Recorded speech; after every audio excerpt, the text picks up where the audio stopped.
St. Louis on the 14th of May of 1939.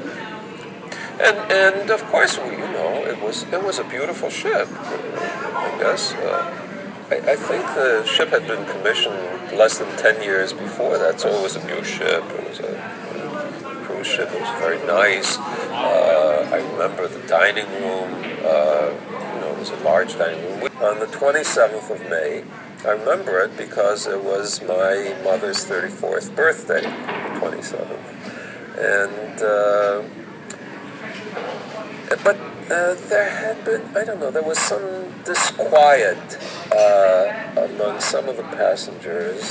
Apparently there had been rumors towards the end of the trip that there were going to be problems.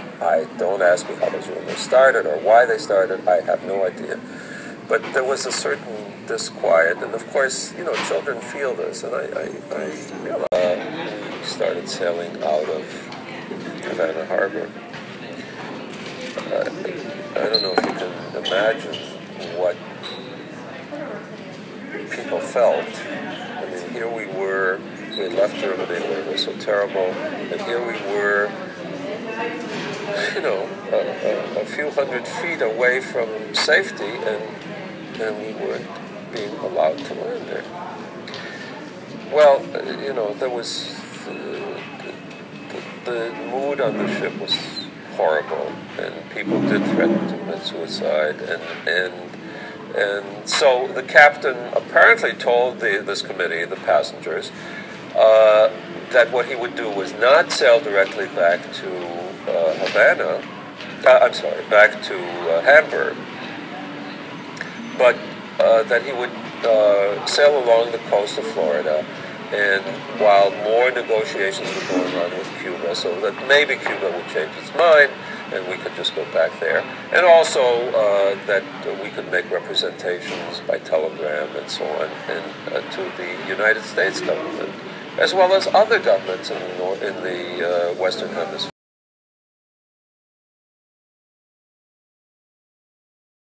It was a very complicated matter to do this.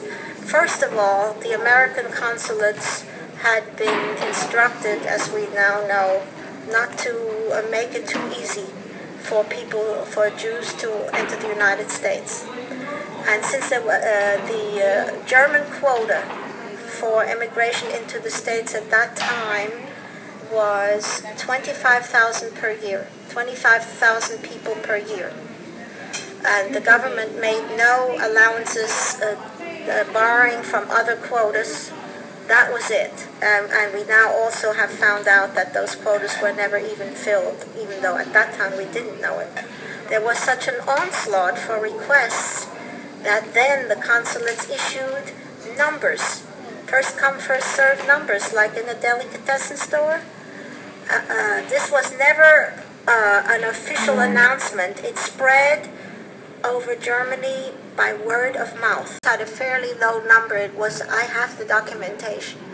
It was in the 14,000s. That was considered a low number.